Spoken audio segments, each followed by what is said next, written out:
The following is a special presentation of Tony Curry Radio. From hot dogs to cool kitties, this is Darkside of the Pooch. Welcome back to Darkside the Pooch.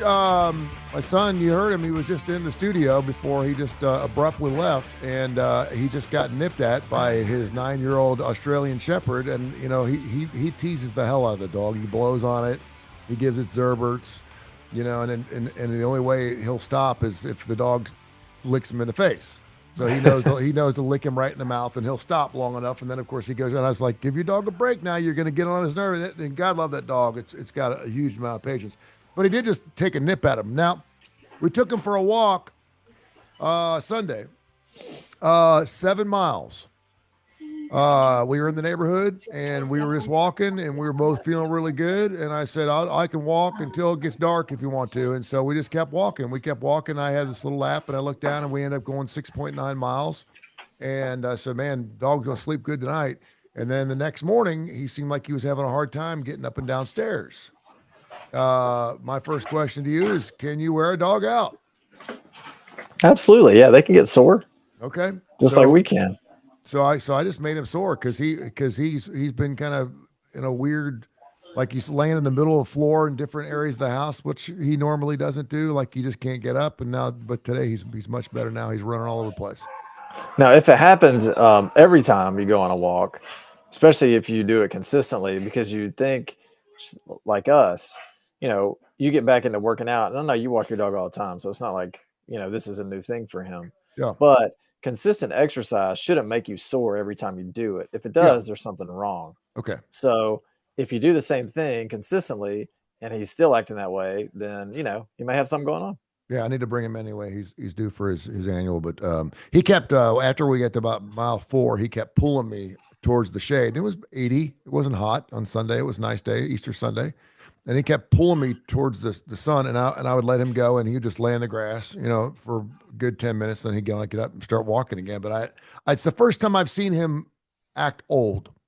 Mm-hmm. You know what I mean? Which is kind of strange. It's kind of a strange thing the first time you see your dog, and you can kind of tell that they're getting a little old. So, this Dark Side of the Pooch brought to you by Sasquatch Toys and Comics. As a matter of fact, we're going to have Seth on our big show coming up this weekend on the starting lineup, ABC 3340 from 9:30 to 10 o'clock. He's going to be bringing some old toys. I'm going to ask him to bring one of those vibrating NFL games, one of the ones, the little NFL vibrating games. I'm going to see if he's got one of those bad boys. He's got all kinds of stuff like that, 60s, 70s, 80s toys, comics, stuff still in the box, all kinds of cool stuff. Check out his store, Sasquatch Toys and Comics down there in beautiful Homewood. What's going on at Rossbridge Animal Hospital? Everything good? Now, are you talking about the game where they just vibrated around? There's no rhyme or reason to it. There was no controls. It was just we're gonna turn these things loose and turn this thing on, and you line them up, and sometimes you'd lose the football after the first day, and you just take a little piece of paper and stick it up under his arm because there would be fumbles and stuff, and you just turn it on, and sometimes the play lasted 5 seconds, sometimes it lasted an hour. You know that you just. The things that used to entertain us. Can you imagine? Can you imagine if like you gave that to like my 11-year-old? If I gave that to my 11-year-old, he would look at this and say, "This is the biggest piece of crap that I have ever seen." Hey, for us, it was cool, man, because it was like, the coolest thing you could get. It ran on its own, man. It was super cool. And do you remember the handheld? Like there was this handheld football game. Mm-hmm. So, you know, before Game Boy, before any of that stuff, it's a handheld football game. And it was, I mean, we would spend hours and hours and hours playing that thing. And I mean, it wasn't even graphics. It was almost like a glorified mechanical Etch-a-Sketch. It was, mine was just a line. And that was the running back. And you can go up, down, forward, backwards. And you just go like that. And you try to run in between the other ones while the other ones were trying to tackle you. And it would move like this. It would like this, but. And you could like run, it had a timer on it. Yeah. And I used to play that thing, man, all the time. It was like the quarterback's body was always there. Mm-hmm. Quarterback's body was always there, but then the arm would like move. You know? No, I think you're talking about something beyond my ears. So. Mine just had a line on it. It was like just a line. It wasn't just there was a football field with lines on it, and that's what it. And the lines ran in between the lines, and Yeah. And man, I mean, dude, it's weird. Could I think our childhood was fantastic. Sure. I think we had the last of the great childhoods. I really do. I'll tell my kids this. I would not want to be a child now. There's from the bullying to the internet to the porn to all the stuff that's out there on computers.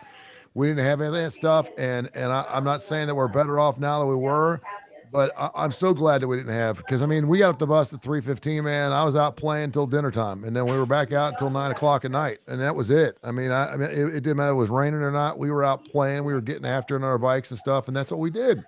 And Man, we my friend had a it was like a family compound in Haleyville. Okay. His parents lived in a house, his grandparents lived in the house next to them, and then his aunt and uncle lived in the house next to them. And they all had like 5 or 6 acres.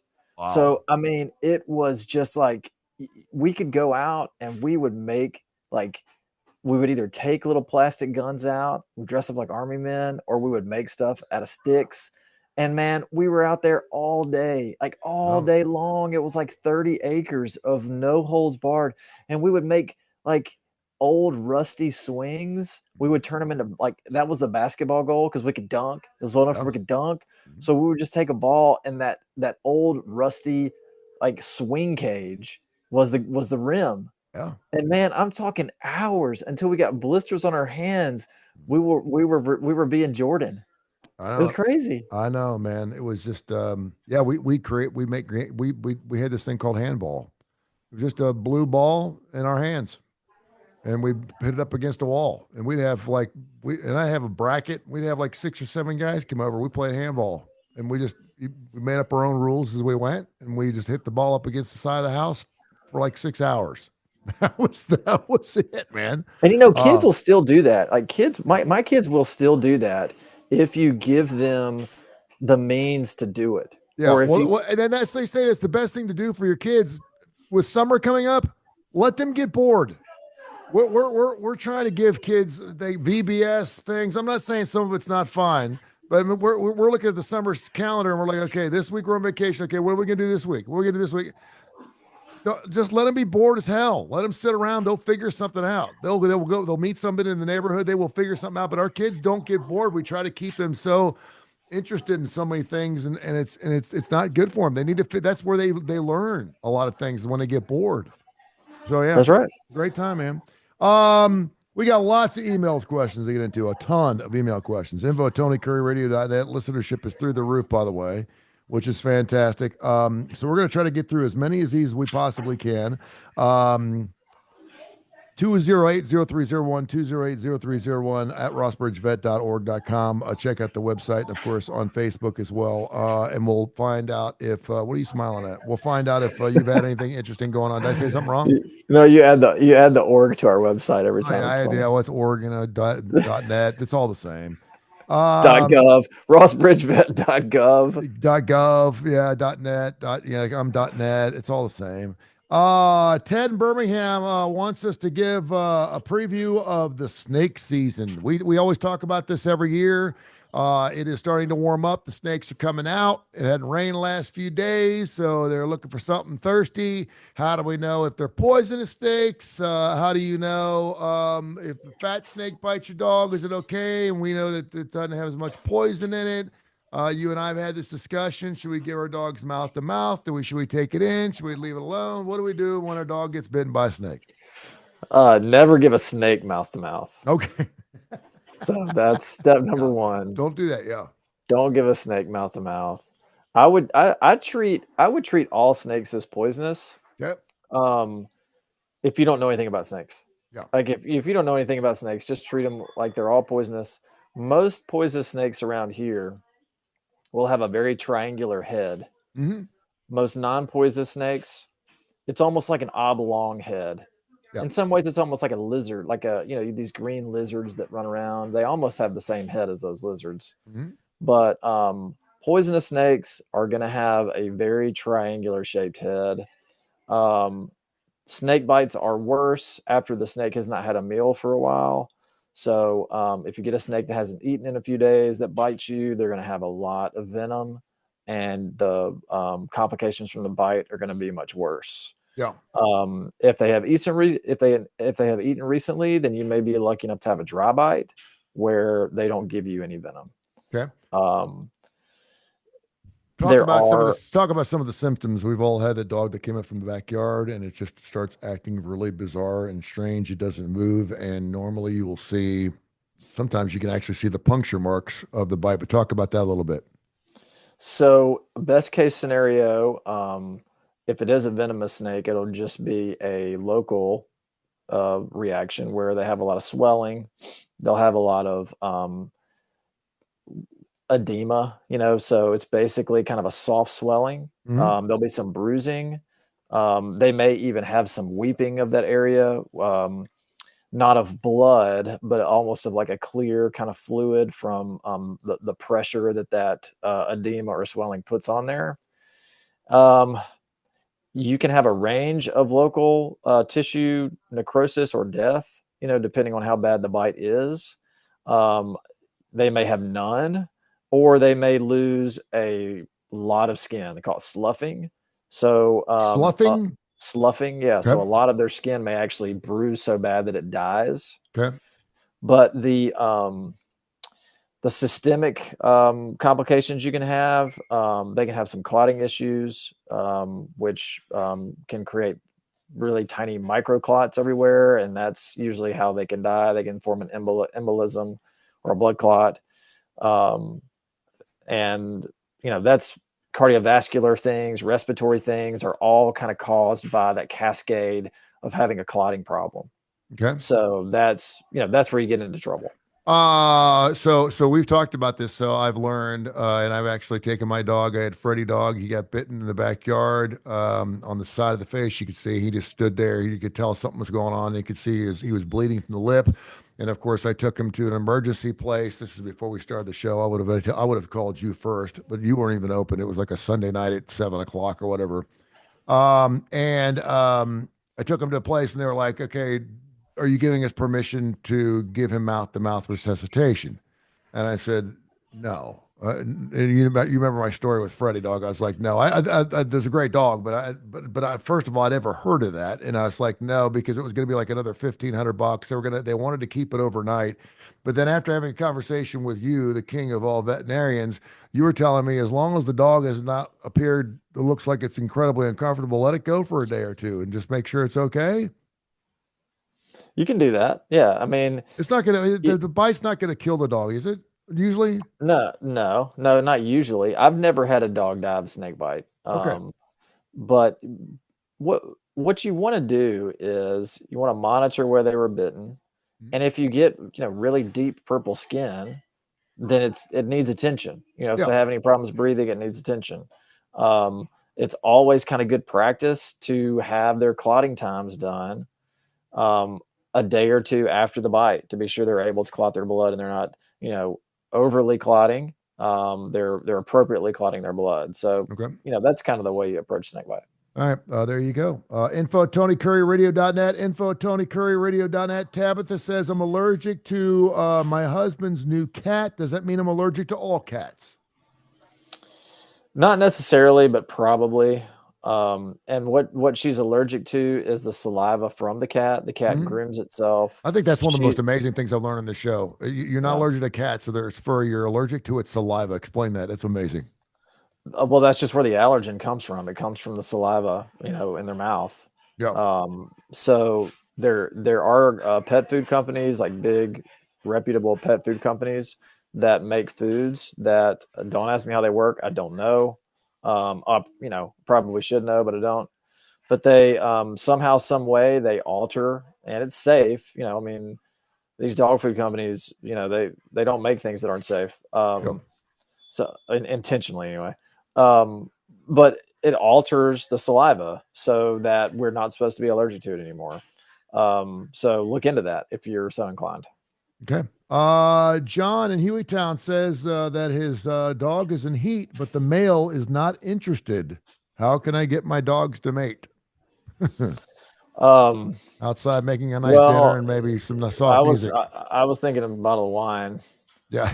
Um, yeah, or I don't know, maybe Ed's Pet World will have some kind of negligee that the female can wear. Outside some type of artificial insemination, if you don't want to have to go through that, because I'd assume that'd be kind of expensive. Is there any way to make your dog mate? I mean, No, you can't. But your dog knows that she's in heat. I mean, I can trust you that. yeah, well, short of just being sure they're physically able to, get to each other when the time is right, there's really nothing you can do as far as, like natural, what we call live cover breeding. Yeah, If, you can you can be sure that they are both able to reproduce, first of all.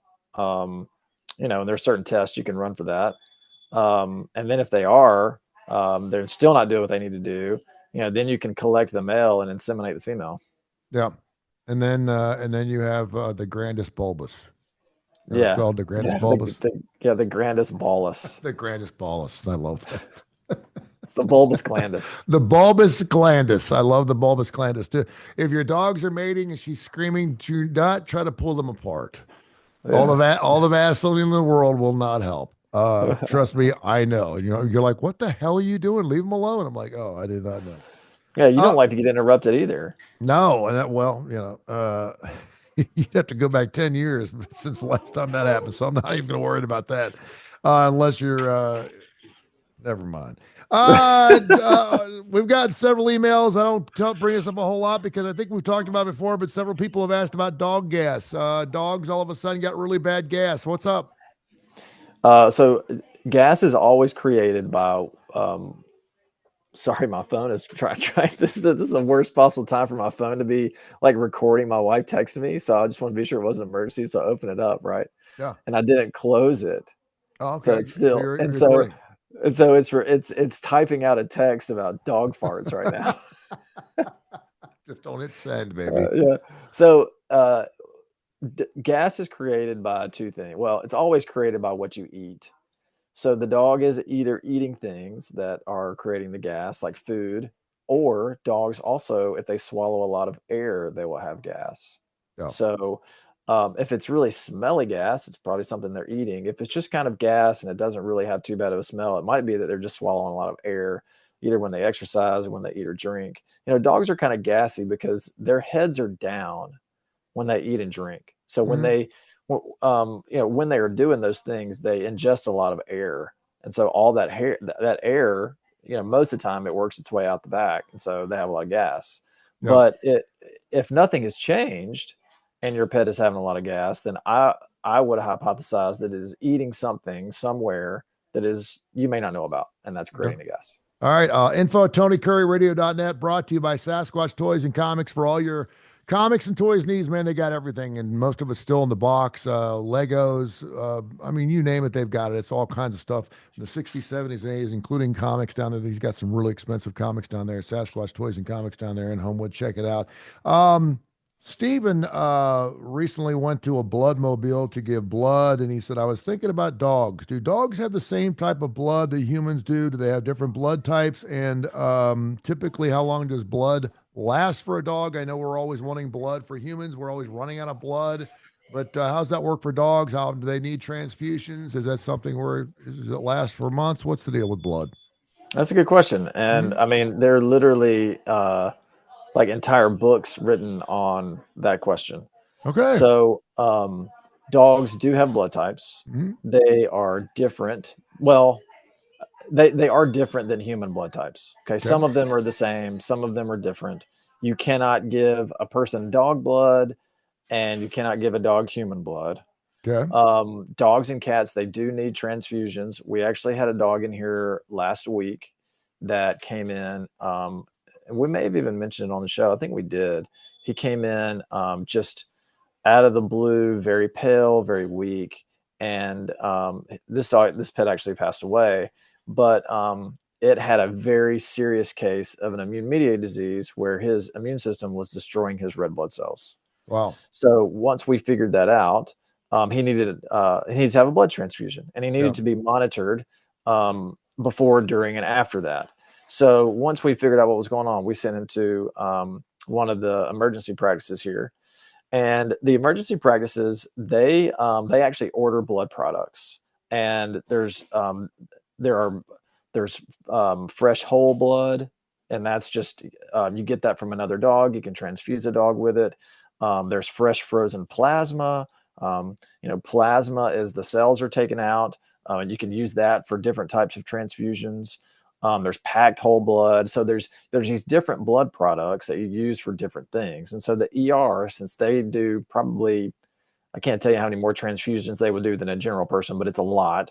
So they keep this stuff on hand, and some of it they buy, from vendors rather than get it themselves. The shelf life, as far as outside the body, it kind of depends on how it's kept and which blood product it is.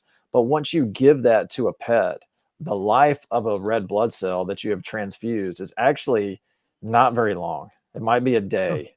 Oh, wow. So that's why when a pet needs a transfusion, you usually need multiple ones, okay? Yeah. Or you need medication to help, you know, stop that degradation of the red blood cells. How many pints of blood does a dog take typically? So it depends on the size of the dog. To be honest with you, there's a formula that I have that I look up every time, because there's a certain amount of medication there's a certain amount of blood you can take based on the size of the dog. Okay. So if you have a donor, there's only a certain amount you can take. And then when you give it to a dog, you only have to give it so much. Okay. So there's a formula that I always use. There you go. Great question. Info at TonyCurryRadio.net. Info at TonyCurryRadio.net. Pickles. Okay. Pickles in Birmingham has got a pedigree dog and has heard that if it breeds with a mutt, she can no longer have purebred litters. Is that true? No, I don't. I mean, I've never heard that. Like that'll screw up if she hangs out with the wrong dog. It's going to throw her off. No. I mean, she can have a litter by one dog and have a litter by another dog, and they'd be purebred dogs. Yeah. It's almost like it's like a good girl getting together with a bad boy, and she's never the same. Yeah, because like, you could have multiple partners that are different races. Yeah. And the baby is going to depend on each different partner. Yeah. My daughter was asking, she's still trying to hit me up for a dog. We got those baby chihuahuas next door. She was asking about a Saint Bernard doodle. And I said, I don't think they're even, cool.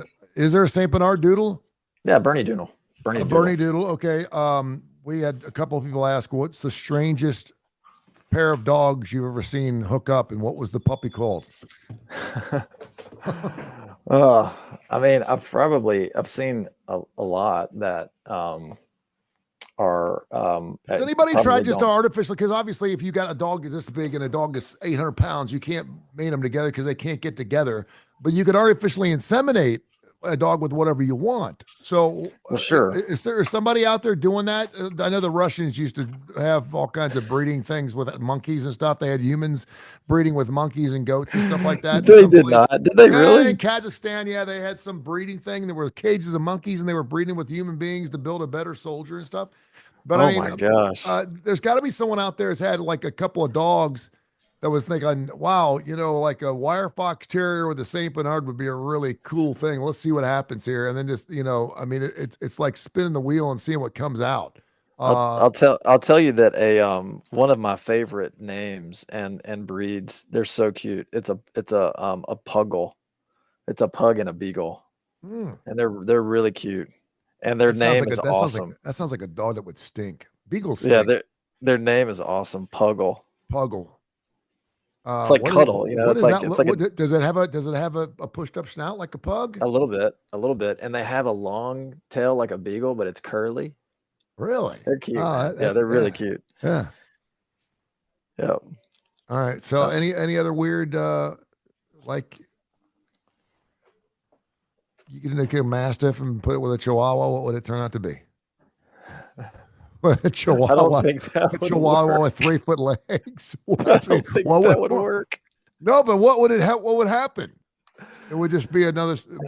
If you took a female Saint Bernard with a chihuahua. The Saint Bernard. First of all, you need a lot of chihuahuas. You probably need a lot of sperm to fill up that.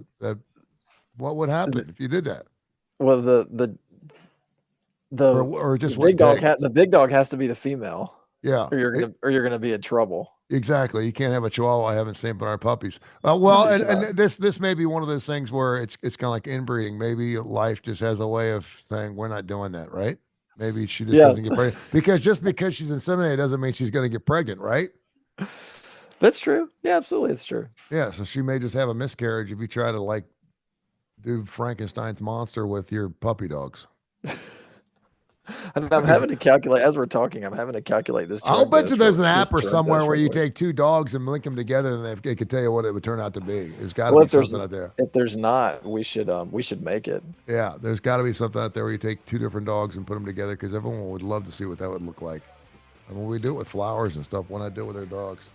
All right, tell people how they can find you, my man. It's always fun and exciting.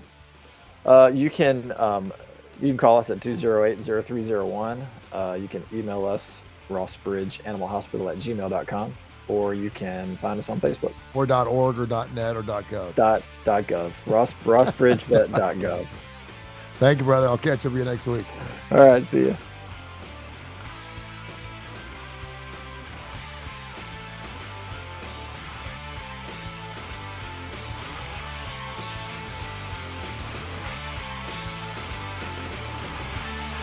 This has been a special presentation of Tony Curry Radio.